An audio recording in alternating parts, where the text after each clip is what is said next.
Welcome everybody to another podcast of the Evil Safety Dudes. Oh, we're gonna start over. All right. Welcome everybody to another episode of the Evil Safety Dudes. Nailed it. That was awesome. I am your host, Aaron Icino, the Director of Risk Management for IBC. And we have a special guest host today, Mr. Tyler Silverthorn. Did I say that right? Yep, we got it right this time. All right, cool. And if you recognize his voice, it's because he's been on the show before. So welcome back. Yeah, thanks. It's good to be back. Yeah, second appearance. And, man, so much is going on with OSHA today.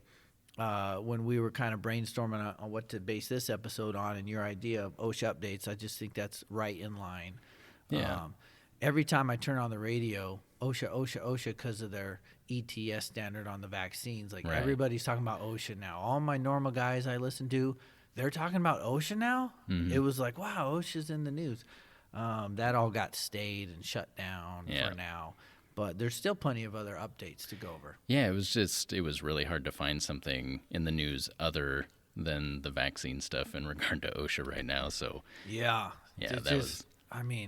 it made everybody talk about OSHA though. Yep, that's probably a good thing. Yeah, but they say there's no such thing as bad publicity. I don't know about that. But I've seen a couple people and companies go down from it, and I don't know that it made anybody like OSHA anymore. Right. And some people know. No, I guess I can't say that. There's probably some people that are like, all like team vaccine who are like, everybody should give it. We should give it to fetuses in utero even, and we should go to the morticians and give it to people who are dead. There's some people out there that are so team vaccine. I bet you actually they liked OSHA more because of that. Oh yeah, if that was going to come out, absolutely. Yeah. So I guess it depends on what team you're on. You know? And I don't having a me versus you or anything like that. I think that's just crazy, but that's how this has turned out. I'm not on any specific team either. Let you and your doctor talk about it, but. Yeah, so I think maybe OSHA got some haters hate him more, and people maybe liked him who didn't ever think of him. So maybe, it had mixed results. But right now it's a moot point because it got shut down. Right. So, but before we get into some of those updates, last time you were here, we let everybody know you're a project manager for Impact 7G. Yep. You're still doing that? Yep, still, yeah. Did you get fired since we last talked? That's always a plus. Yeah, after, I think, we had some people listen to the podcast. They made it through that intro. Oh, nice. But that was definitely a talking point for a bit. But it seemed like everybody thought I did okay, so. Well, that's pretty cool. So still have a job. Yep. So your boss didn't listen to that like, hey, you can't represent us anymore. Right. You're gone. We'll see after today. Yeah. And then, so technically, you're not an evil safety dude. You're an evil environmental dude who's not really evil. Right. Well, it depends. I mean, we still help out contractors and things like that, and do some visits and kind of tell them if we see anything wrong. Obviously, we're not dishing out fines or anything. Right, but, or writing them up. Yeah. Or just trying to help them. So try not to. Do you ever? Not because you're out to do it, and safety people aren't out to do it either, but does any of your on-site inspections result in somebody maybe getting a stern talking to from their boss?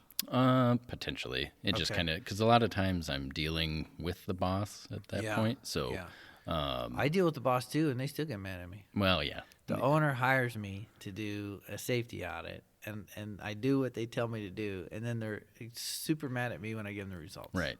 Well, yeah, because, we've been doing this way, and now we got to make a change. Yeah.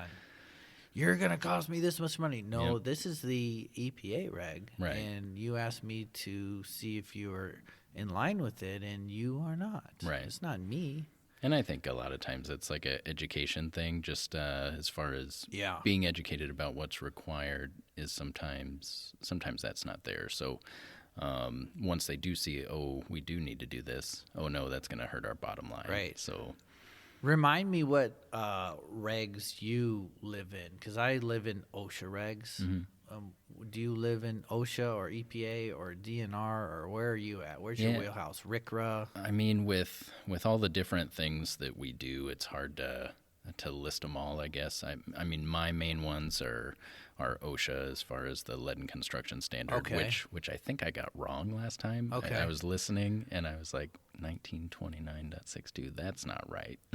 Well, I can correct you anyway. Yeah. So. What is it? 1926.62, I believe. I'm just taking your word for it. Nobody else listening knows either. I mean, there's one lead guy out there that's like, no, it's not 5.9. Yeah. Yeah, I was waiting to see if anybody would put a comment or something on the post, and I'd just be like, yeah, you're right. Yeah.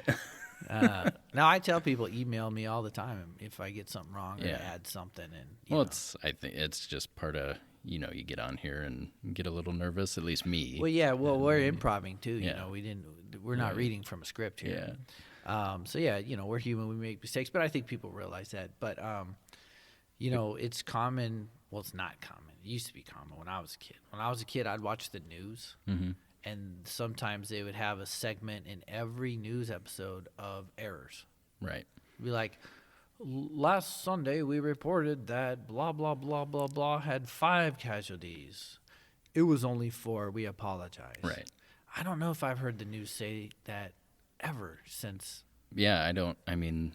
But I don't really listen to mainstream media. Well, and I don't watch a lot of news anymore. No. I mean, we've got a 4-year-old and a 4-month-old at home, and so as soon as they're home, we get kid shows on, and that's pretty much it. Yeah. So. And I don't because it's. To me, it's not news anymore. It's just the media, arm of whatever political branch that owns them. And it quit being news, and they all started being opinion pieces. Mm-hmm. Yeah, it's unfortunate. So you do find some good stuff every once in a while. Though, yeah. I do miss what was it? Early 1900s. That voice that broadcasters used to use. It was maybe radio news, and maybe those old-timey boxing matches. Yeah, and I don't know if I could do a whole episode of that. Welcome, everybody, to another episode of the Evil Safety Dudes, Reporting out of Sioux City with IBC I-7G News.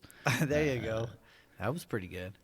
Yeah, that's more of an intro, let alone a sustained 1-hour voice. I can't talk. Yeah. I don't, and that's the weirdest thing. I don't know if they talk like that regularly or if that's just how it was depicted. I don't know. I mean, well, traditionally in radio and broadcast, they have a broadcast voice. Mm-hmm. Some people get stuck in that.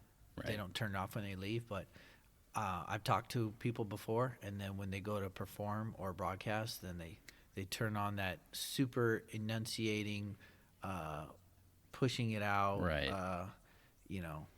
Just hello everybody and welcome. I mean, I have my teacher voice. I actually do have a teacher voice. Yeah, you got to project a little bit. Yeah, so. Like I don't. When I have to do a Zoom class, out of respect for my coworkers, I won't do that at my desk. Right. Because I'm on the second floor. Yep. The whole second floor is going to have that class. If it's lock and tagout or machine guarding, now the benefits department and the health savings account and all them folks, they don't need to know about ladder safety. Right. So, but they will because I have to teach in my teacher voice. They will learn it. And they will be mad about it. I did it one time, because I had to, like the training center was full. Right. And so I was at my desk, and I went to them, and I apologized. I'm like, I'm really sorry you guys had to hear that. And they're like, no, it was kind of nice learning about chemical spills.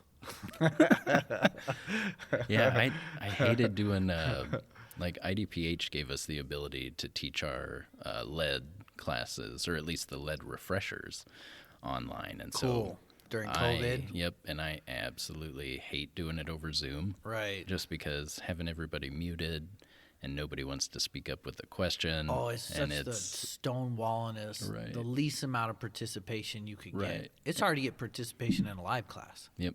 And then, so I'm just sitting there talking, and all I hear all day is my own voice, which I absolutely despise. Yeah. They always say teaching like talking to a wall. Well, when you're doing Zoom training, you're talking to a little square box. And and I don't know if you do it or what the rules are, if they set forth rules, but I always try to have everybody's cameras on. I at least want to see them. Yeah, and that was a big thing with how do we tell if people are in the class. And that was part of our what we submitted to do classes online was, everybody's got to have a camera. So that was and then the technology issues. It was a little bit of an issue with some of the older contractors. Oh, for sure. You got to download this free Zoom app on your phone, and they're like, right. What? And they're like, on my flip phone?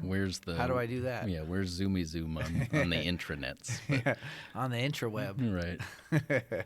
But we got it figured out. We put on a lot of classes online, and it is kind of helpful because then, I don't have to travel for class at that point, because we do have people from all over the state that need classes. Yeah. And unfortunately, they're not all in the same place. Yeah. So yeah. And I'm sure they appreciate it, not all having to drive to Sioux City. Yep. Or at least I didn't have to travel. I mean, we had most of the people were on the east side of the state at that point. So for sure, I've done a lot of the Iowa Plumbing and Mechanical Systems Board safety courses for CEUs for plumbing and mechanical license, stuff like that. And it's the same thing where people were coming from actually Illinois because they work in Iowa and had to have that. So I'm like, where are you driving from? They're like, we're in this. I'm like, where's that? They're like, Illinois. Right. Or they were coming from Sioux Falls. I had people come from Missouri because they actually work in Iowa and need it. So, right. Yeah, it's crazy how if you work in Iowa and you need those certain Iowa credentials, you don't necessarily have to live in Iowa. You can be all over the place. Yep. Yeah, we got a lead inspector class I'm teaching here soon, so that'll be a good time. But that one's an initial one, so it's got to be in person. Okay, so they set rules on that. Yeah, they do. Is there hands-on training? There's is that why? Quite a bit of hands-on. Okay, especially with the inspector course. It's nice to actually take people to a property if you have maybe a project going on. 100%. And actually have them use the XRF, have them actually take samples and analyze data, that kind of thing. So that's pretty cool. Yeah, it's a lot of fun. Can't do that on Zoom. Be like, all right, in your kitchen, right? Tape up this plastic. And everybody to do this class, you need a roll of Visqueen or whatever you guys are using. Yeah. That would be. Yeah, here, go spend a bunch of your money so I can teach you how to do it. I mean, I could see where that could happen. Right. If you had to and there's no way to do it in person, everybody's just got to get this required material to take the class. Yeah, that'd be rough though. I think at that point people might just lean away from it. So and you're watching a guy. You didn't tape it right.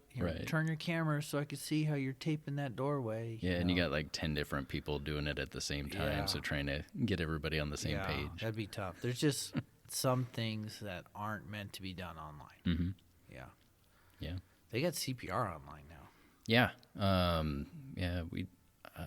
Let's see. Yeah, I got my BLS instructor a couple years ago, and you can do like blended courses and things like that. So well, that means online and in person. Yeah. Right? Well, and the blended stuff, because you have to come in and actually do the skills. Well, I heard they got an all online one. Oh boy, I haven't seen that. I don't.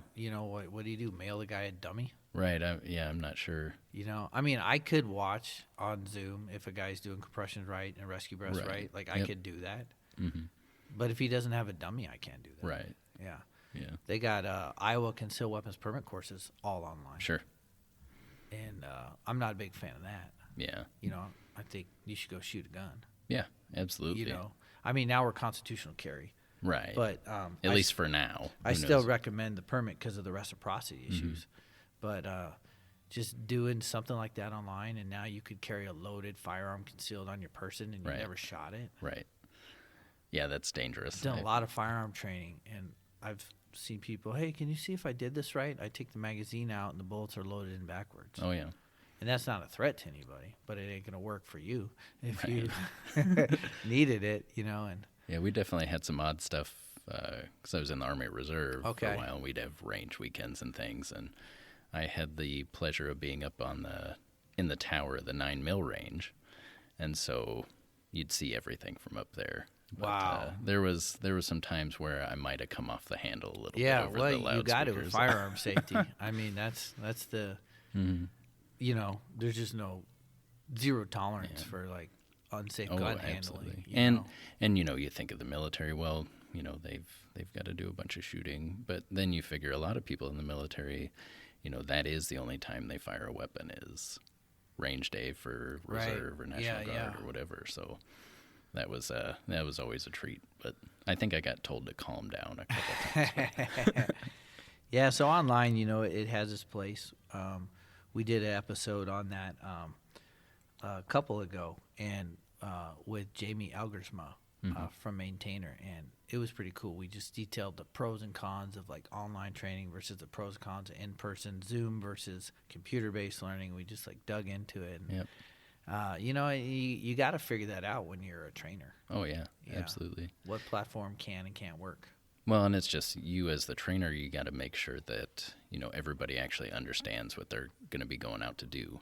Right. So all these things online, they're great to give you that baseline knowledge, but then there's always that on-the-job training or the actual hands-on. Yeah, you just got to have it. You can't get away from it. Yeah. I don't think you will ever. I mean, even with virtual reality, because that's coming into the safety world now, where VR stuff, like you put on the headset and like you're immersed. Yeah.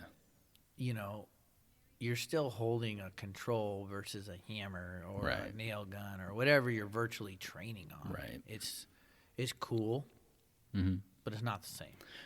Right. Like, if you were training on how to hammer a nail in, but you're not going to feel, it's just that feeling. The recoil. Yeah. And like or when you miss impact. and hit your finger. And the grip and the weight, it's just, it's cool.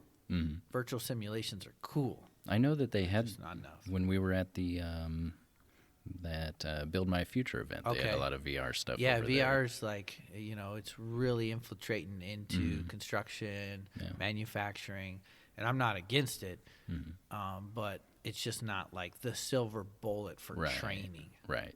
Yeah, you always have to actually go out and do it, I think. When I was doing some advanced HAZWOPER training on responding to dirty bombs, we did a lot of virtual. Yeah, well, because you're just doing that. Yeah, you're just like, all right, we're going to set off a dirty bomb, So it was, it has this time and a place where you need to be immersed in the reality, but the reality is so dangerous. Yeah. We can't, kind of make it up, so we got to go on digitally to create it. Right. So. And like getting your hands on like depleted uranium or something. Yeah, it's just not a good idea. Aaron, so you got a C-, and that means you're going to die. Right. Because you didn't use time, distance, or shielding effectively enough, and now you are getting cancer. So, yeah, I am kind of excited to see, what could come in years from that platform. Yeah. Because if I'm doing a forklift operator certification, I got them in the classroom for about an hour. Right. And then we're out in the field for the rest of the time. Teach them how to inspect, visual inspection, mechanical inspection, how to operate, give them drills, evaluating them. But what if before we even go out there, I could also put them through a simulator? Yeah. And then they could just get that little bit of an edge on operating. Yep. I think they would operate more smooth. I think so too. Yeah. Because I think my struggle when I've been learning things is I've got to sit out there and think about it when we get to the hands-on portion. Yeah. It doesn't happen immediately in my head. Yeah. Like what we went through in the class. So that would be kind of nice to do the VR portion because then that's your time to actually kind of get that stuff figured out, and then you get outside. Right. And if the tech was cool enough. Right. I could swap from forklift, and then next day I'm doing boom lift operator certification, next day scissor lift operator certification. Yep. And it would be really cool and funny, too, like going up in a boom lift, like 135 feet, because we don't always get to do a 135. Right. Sometimes we're doing a 45-footer. Right. But in the simulator, if we're just like up there in the stratosphere and it's like a good program and it's wobbling from the wind and they're like experiencing that in a safe environment before they do it in real life and freak out. And I actually get a lot of people who say, I'm afraid of heights. So that little inoculation on virtual, I think that could be cool. And I think the being afraid of heights thing, like, I'm not afraid of heights. I'm afraid of the fall part. Yeah, I mean, that's... or maybe even the landing. That's true with everybody. Yeah, I'm afraid of the sudden stop at the end. Yeah. I was like, well, I'm going to teach you how not to do that. That's why we're here. Yep. And see this little lanyard? We're going to clip this right here. Right. And even if you were to fall out, you're not going to hit the ground, Yeah, and that's like, that goes with any, like my wife, she put up the Christmas lights this year. Okay, all right. And I told her, I was like, okay, well, just get up the ladder safe. But once you get up towards the top of the ladder, I mean, that's about where it's the most sturdy at that point. Okay. So when you get to that point where it's almost meeting the soffit. Right. Point. So she gets nervous getting a couple feet off the ground, and then the pressures aren't super in the right place yet. Yeah. And we had a ladder when I was doing construction. We called it Gallop and Gertie. Okay. It was like a 25-foot extension ladder, and you'd get in the middle, and that thing would be rocking and rolling. Oh man, I hate that. But then you get up to the top, and it would smooth out a little bit. Nice. I've scissor lift operator certifications, boom lift operator certifications. I can't even tell you how many thousands of people we certify per year. Mm-hmm. It's a ton. And I've had so many people say they were afraid of heights that do it fine. Right. So it's got me wondering, like, how big is your fear of heights? Because when I hear it all the time, I'm scared of heights. I mean, I think everybody's scared. Right. Dude, if I'm in a even 45-foot boom lift, if I'm up there, I'm scared. Well, yeah. You're at least thinking about it. Right. Yeah. Yeah. But, it's like, I think maybe people are mistaking a fear of heights from, like, a debilitating fear of heights. Right. Everybody should be scared when you're up way high in the air. Yeah, it's just some situational awareness stuff. Yeah. Like, you're going to be more alert to everything. Yeah. Every little sway or anything like that. I've only had, like, 2 people that, like, absolutely not. You are not putting me in that thing. And I'm like, all right, well, maybe you are the one that actually has the real fear of heights, because you are actually so scared you're not going to get in there. Right. But everybody else, just normal fear of heights. Yeah. All right. Well, you got some OSHA updates for us, yeah? Yeah, I just pulled up some news releases just from the OSHA website. I thought it'd be interesting to talk a little bit about them. What do you got for the first one? Well, on the topic of some falls and things like that, what do we got? Tarrytown, New York. Tarrytown? Tarrytown. How do you spell that? Tarrytown, all one word. Tarrytown. Yeah. New York's got some interesting stuff. Okay. But let's see. 3 federal safety inspections at a condominium complex confirmed that a roofing contractor repeatedly exposed residential roof workers to potentially deadly falls from heights of 18 to 20 feet. Wow, yeah, those are tall, those condominiums. So this is a construction build.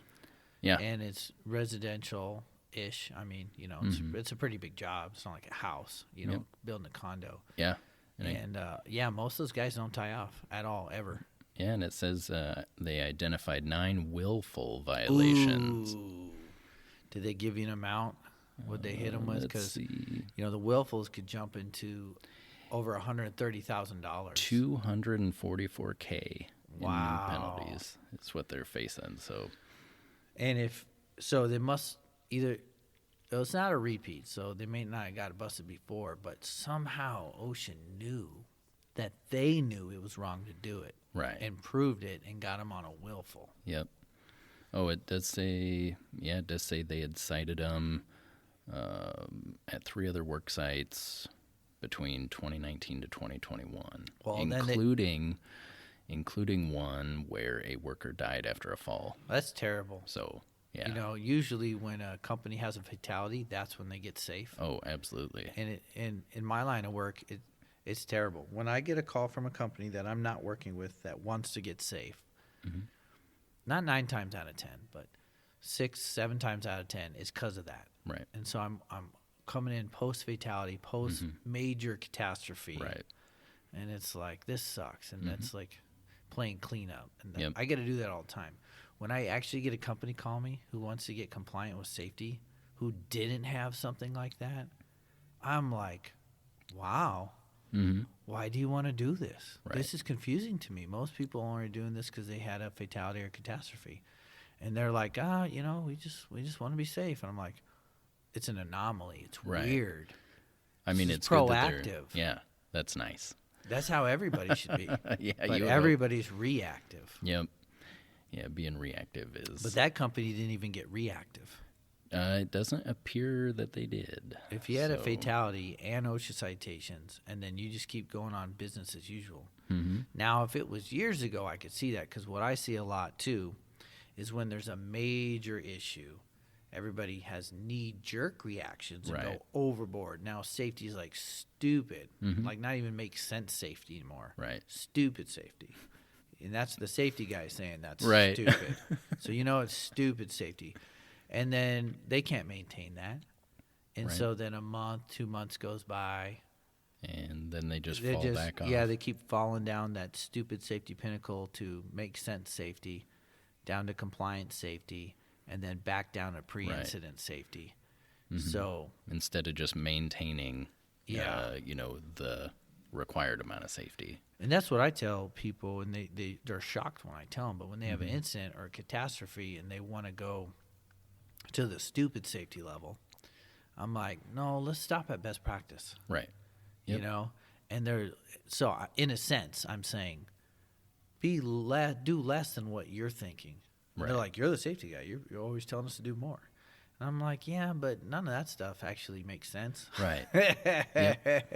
And you can't maintain it, and you can't enforce it, and it's going to make people hate safety. It's too much, too fast. You're not baby stepping. You're not doing any of these things the way it's suggested to make these big changes. So let's just stop here and then get there and then maintain there. What would be an example of like way overboard safety? So just, I'll just give you some examples of stupid rules. Okay. Like there was this one contractor in town. They made everybody have the same brand of harness and lanyard. If the harness and lanyard was mismatched, it was a safety violation. So if you had like a MSA harness and a DBA solo lanyard, that was a violation. Why? Because some dude made it up. Right. Or if you didn't have high-vis orange tips on your glove. Okay. That was a violation. Now, I can understand if my fingers are sticking out from the environment because the tips of them have high vis, I can get how that could reduce a finger crush or amputation because I'm more likely to see my hand or somebody else is going to see my hand. Right. I get that. But, man, if they caught you without orange tip gloves, you were gone. Yeah. I mean, they make like a kind of that safety color of a glove, don't they? The just whole glove, but right? This was just orange tipped fingers. Right. And then they had another rule that I forget the wind mile per hour rating, but if the wind was over so many miles per hour, you had to have a spoggle on. If you were caught using only a safety glasses, you would be in trouble. Everybody had to have safety glasses, so the wind got so much, then you had to change to a spoggle. Right. So there's like validity to these ideas. Sure. But when you go overboard with it, then everybody who already thought safety was stupid, then they're like, well, now I know it's dumb. This isn't real. This isn't going to really do anything. Right. And then they think the whole thing is dumb. Yep. And then they don't want to do any of it. No. And that's why they go from overboard all the way down to below what they were previously. Yeah, it's like you got to be balanced in it. Right. It's got to be a logical solution to the problem. Oh, we had a guy get run over. So from now on, everybody has to wear a shirt that says your name on it. Right. That's not going to help you not get run over. Right.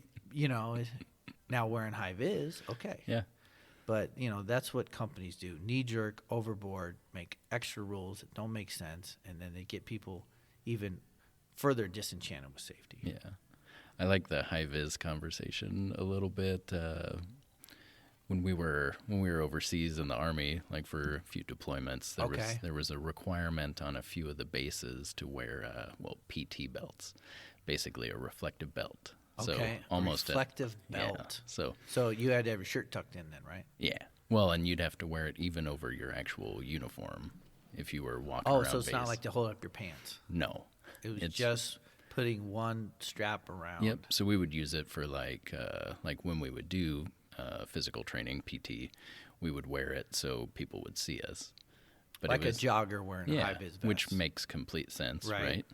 Like we don't want to get hit while we're out running or anything like that. Well, I think there was a few accidents on some of the big bases there because those are basically like small cities at that point. And so that turned into, you got to figure you're in a theater of combat and you're wearing a reflective belt, right?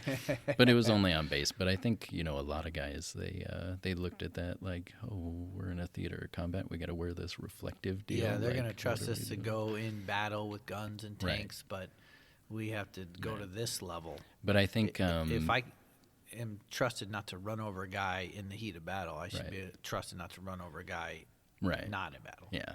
And, the bad thing is you get on those big bases and nobody pays attention, just like everything else. And we do have some pretty large vehicles. Yeah, and you let your guard down, too, when you're not in the intense situations. Right. You kind of quit putting your head on a swivel. Maybe you're a little less situationally aware. Right. Yeah. But that was always something that came up. It was, just one of those deals where we all hated it. But I think in retrospect, I think I get it. But and, if I was asked to consult on that solution, even me as a hunter's ed instructor, I probably wouldn't have been suggested that that's the best. Right. Because even in our hunter ed laws, you have to have so much. Yeah. Only in certain hunting. But you have to have so much of that safety orange on. Right. Because, and then in the hunter's ed class, we show the kids, like, here's a hunter.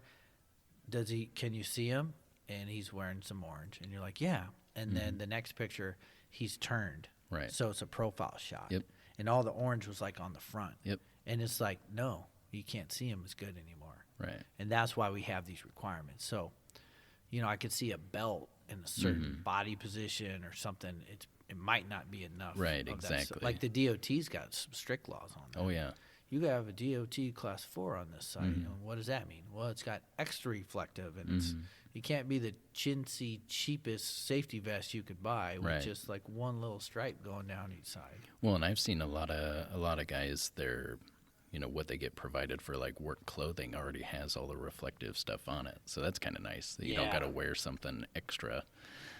When I was doing construction, we liked the high-vis T-shirts. We were all about that. Oh, yeah. Because then we didn't have to wear the vest. Right.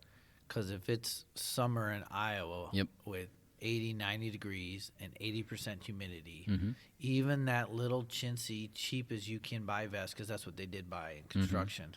Yeah, right. And it was like, I don't know the material, but it's porous isn't even a good word because it's all holes. Right. What is that, like nylon or whatever? Yeah, but it's it's like the wind could blow through it because it's holes, But even adding that to you felt the heat increase. Oh, yeah, absolutely. Yeah. So when you just got to wear the T-shirt, you're like, oh, yeah. Yep.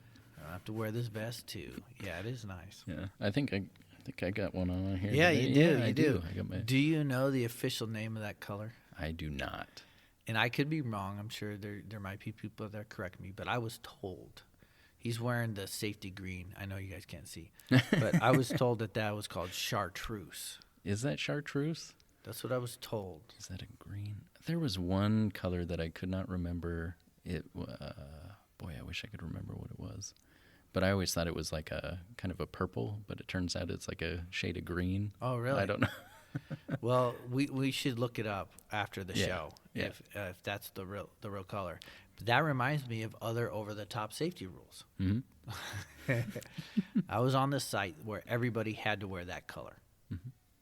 I've been on several sites where they dictated the safety color. Sure.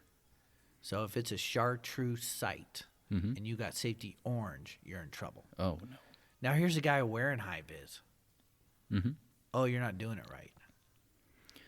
So if OSHA shows up in that situation, is it a problem for them? It's more just a company situation? Well, it's a company rule. It's not an OSHA rule. Right. But OSHA has a lot of power. Right. So they can cite you when you're not even following your own company rules, even though it's not an OSHA rule. Right. Okay. So if say there's a sign right there, no one's allowed to enter without chartreuse, high vis, hard hat, safety glass, steel toe boots, and then they see you walking in with safety orange, they could cite you on not following the site rules. Oh my goodness.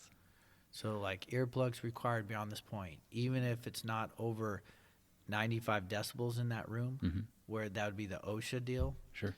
But the company just said you just got to wear them in here, even if it was only 50. Right. So it's not an OSHA rule, but you're breaking the site rules. They can still get you. Oh, wow. So when you go over the top, you are opening yourself up to more OSHA rules. Right. But this company went even further than that. They said everybody has to wear chartreuse. Okay? Okay. But anybody operating a scissor lift or a boom lift has to have a spotter. Okay. It's not a bad rule. But that spotter has to be certified. Okay. In the operation of the... certified to spot. A spotter certification. And was that like a... It's not even a thing. Right. So I had to create a course. So they're not done yet. Just making up rules. Right. Okay.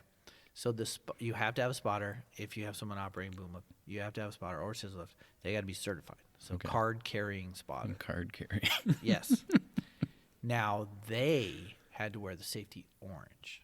Okay. So they're identified as a spotter. All right. Everybody else has to wear the chartreuse. Okay. So if you come on that site and you're wearing orange and you're not a spotter, you're in trouble.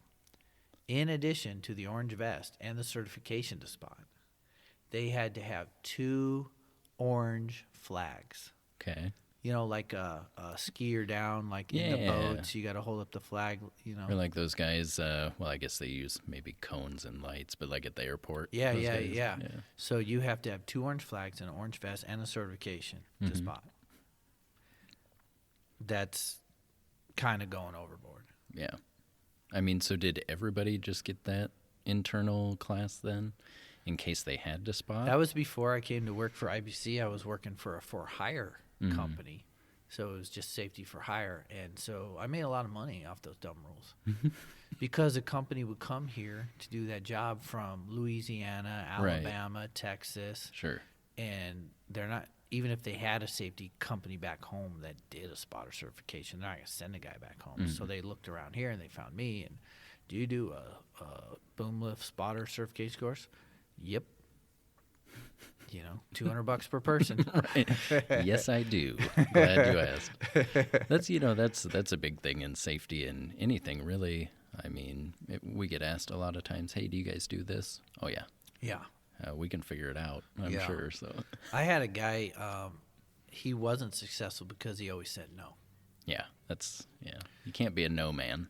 No, you can't be a no man. I mean, you can't be a pencil whipping hustler, not really doing it. Like I took hours developing that stupid curriculum. Yeah. I go to OSHA. What do they got on spotting? Barely anything for boom lifts and scissor lifts. They got a lot of other spotting, cranes, hand signals, and all that, but nothing for aerial lifts. So then, all right, let's go to DOT spotters. Let's go to the ARTBA. It's this other association for like road worker safety. They have spotters. Yep.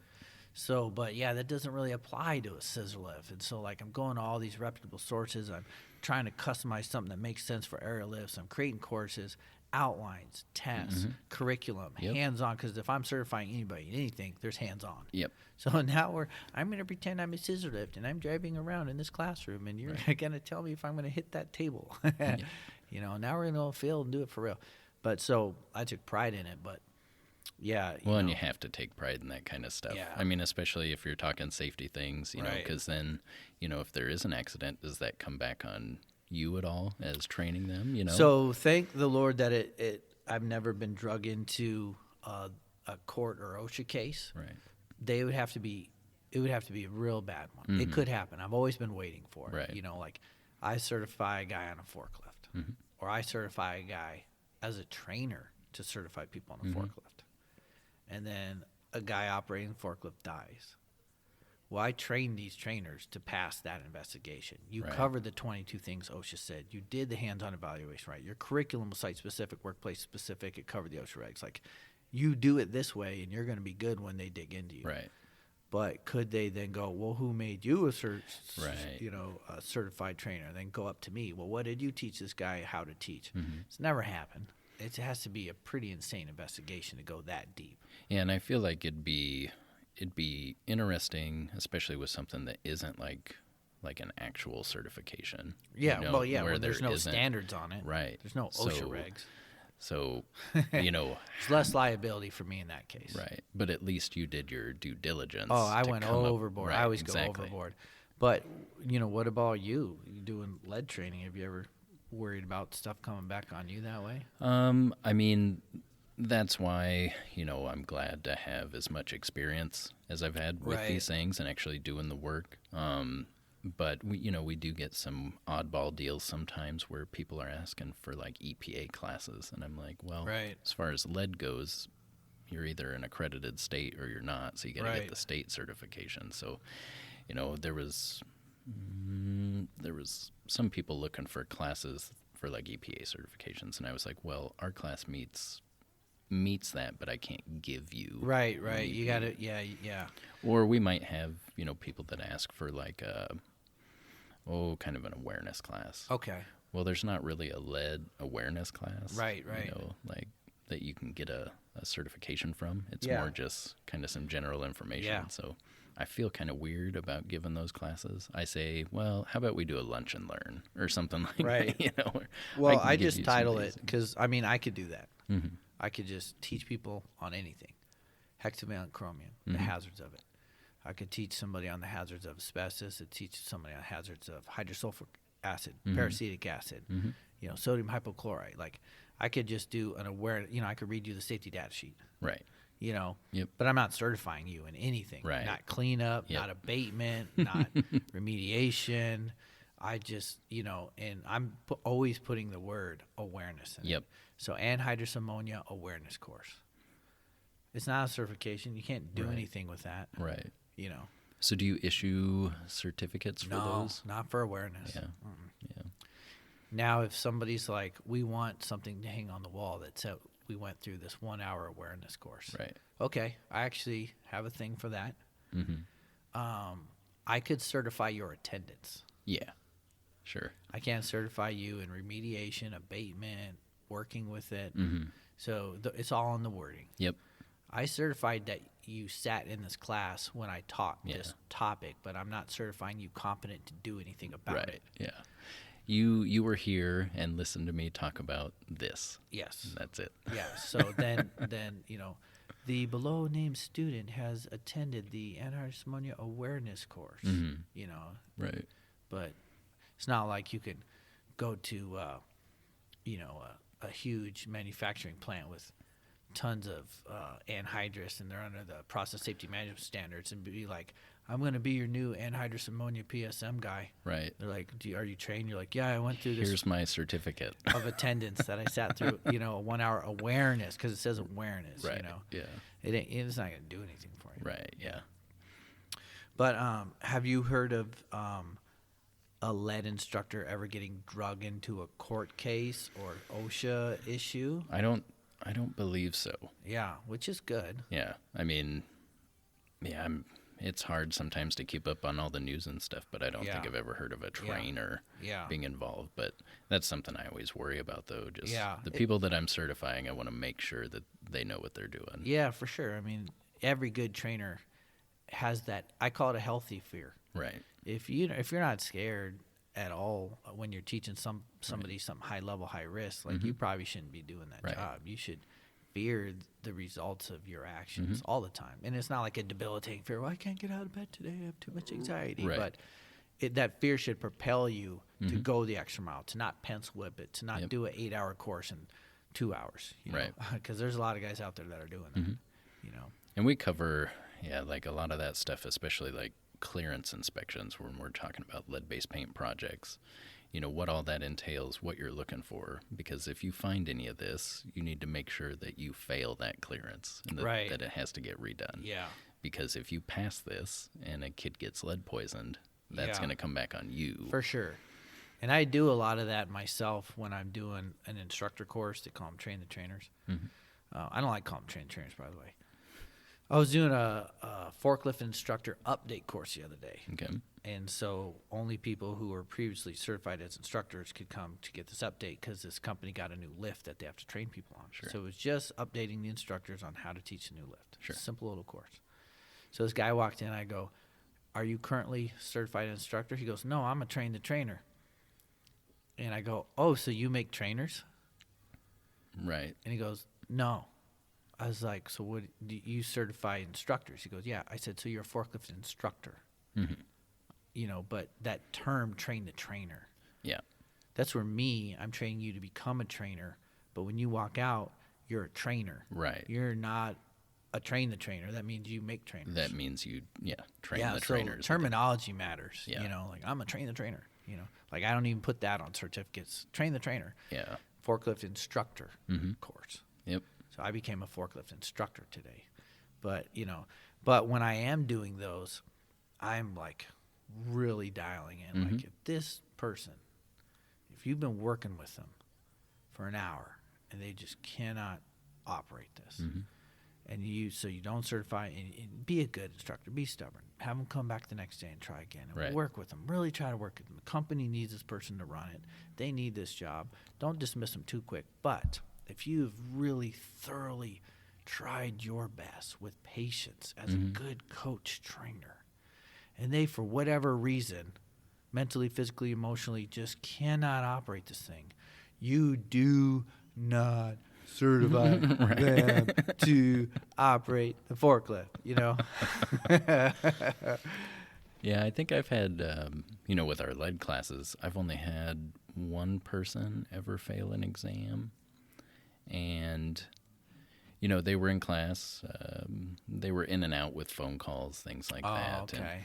And after I got the exam graded, I talked with them. I was like, okay, well, you got, a couple more chances to pass this exam. And no, they just gave up on it. Oh, that immediately. Sucks. That sucks. Immediately. It's like, oh, so you just wasted a day. Yeah, and you still got to bill them. I mean, yeah, and so, I felt bad because that's my only one I've ever had. Yeah. But, I mean, you got to toe the line. You got to stick to your guns. Yeah. I mean, I've when I first started training, well, no, I guess when I first started OSHA training, and I qualified to become an authorized OSHA outreach instructor to teach the 10s and 30s. And so I'm going through my 500, my 501, those courses. They were telling me, yeah, we got a blacklist of OSHA instructors. Oh, boy. Yeah. They're like, these are OSHA instructors, that we authorize. They got their credential, but then we caught them not doing it right. And now they're busted. They're on our list. They'll never be able to teach for us again. Right. And me looking at this as a trade and as a career, it's like, all right, what do I do to not get on that list? And so what happens to the people that got certified through those instructors? So every situation's different, right? But sometimes those certifications went away. Right. When OSHA found out and had proof that it was not done correctly. Yeah. But they made so many changes. It still can be done. But back in the day when I first started, they would send me the blank cards that I filled out. I could just have a drawer full of OSHA 30-hour blank cards. Yep. And so some of these guys who are not above board, they'd be like, get a call. Hey, we can't work on the site unless we're all OSHA 30 certified. All right, when you supposed to start? Tomorrow. Right. There's no way you're doing a 30-hour class. No. In that time frame. So the guy would be like, all right, I'm going to charge you extra money. Don't tell anybody, but I'll get you your cards. But just to say we did it, let's meet at the cafe and we'll talk for a half hour. That's not good. That stuff was happening. Yeah. And they were giving them OSHA 30s. And, there's probably a ton that never got busted too, but the ones that did, then OSHA really changed their policies. We're not sending out the cards, the blank ones, Well, so. I can't imagine doing something like that because then, once that does get found, that puts a bad name on you. That puts a bad name on whatever company you work for. It's not good. Sometimes it's bad. I had a company who had an authorized outreach instructor work for them. Mm-hmm. They had their own in-house OSHA 10 and 30-hour trainer. And they did so much of the course. I think they got 3 days through and then quit. So the company's like, we got these people who've sat through like 24 hours of this training. Mm-hmm. What can we do? Can you come in and just finish this? And it's like, I don't know what the other guy did. You got to cover, imagine it's like lead. Mm-hmm. You got to cover so much time of so many topics. Yep. If I can get his course records and figure out what he did, I could figure out what's left. Mm-hmm. I could call them and figure, but there was no records. There was nothing. It was like, it was a big mess. And it's like, sorry, they just wasted 3, it's a waste because they couldn't get the certification. Right. They have to go through 4 days again with someone else. But it's not a waste because they're getting the information right more. So they're probably smarter than everybody else that got the OSHA 30 because they kind of did it twice, you know. But there are some times when the rules, you know, don't always work out. I did hear of a lead guy, though, a lead trainer one time. He almost got busted. Wow. Yeah. How long ago was that? It was about 5-6 years ago. Yeah. So what happened was he had a course on the website that he was going to have the course, but nobody signed up. But he didn't cancel it. I guess back then, I don't know if they still do. You have to cancel to a certain person, you know, like they have cancellation rules. Yep. And he forgot to. Yep. And it was a perfect storm. Right. So the state thought he was having a lead class. Right. But he wasn't. It wasn't his fault. Nobody signed up. Right. But they sent a guy from Des Moines to Sioux City to audit the class because every now and then they audit classes. Yep. And so this inspector gets there and says, I'm here. No one signed up. Well, you didn't cancel it. I drove all this way. I'm going to give you a civil fine for $100. Oh, my goodness. Yeah. And then he's like, talk to my boss. Right. So I went and I smoothed it all over. Yeah, I mean, that's a tough situation because it's not like he was signing off on anybody who took that class. No. It was just because you might have something scheduled and, you know, nobody signs up and then you just forget to cancel. Yeah. I mean, it was a very minor infraction of their rules, right. But they were going to fine my instructor personally. They weren't going to send the company the fine. Right. And I was trying to get us out of trouble, so I was being nice, but I was arguing like in a nice way. I was letting him know, like, if you find people who voluntarily teach for you, you're not gonna have any teachers. Right. Don't you need to get this information out to people? Well, and especially if, you know, it's, well, I'm sorry you wasted your time driving out here. But it's not like I was just penciling up some certificates. Yeah, and I understand how that's frustrating. Right. But yeah, you know, my guy forgot to send an email. Right. Yeah. He's not, you know. And now they've got, IDPH has the Amanda portal. Yeah, that was newer. That covers everything. I mean, I think like I've got my EMT license on there, my lead licenses. Is that a terrible acronym? Which one? Amanda? I don't see. Why would they name something bad? I think unless it's is an acronym. Because it's all capitalized. I just have no idea what it means. Yeah, you got me wondering now. The Amanda, you know, I'm not even gonna pretend to. Yeah. I'm not even make up a AMANDA. But they do like every state certifications like through that now. Okay. So, and then you as a trainer, if you're putting on a class, that's how you do your notification. All right. Same thing with like abatement contractors. That's how they do their abatement notification. Okay. Through that. So, I mean, I've had some times where maybe I've been maybe a little late putting a course up there. Right.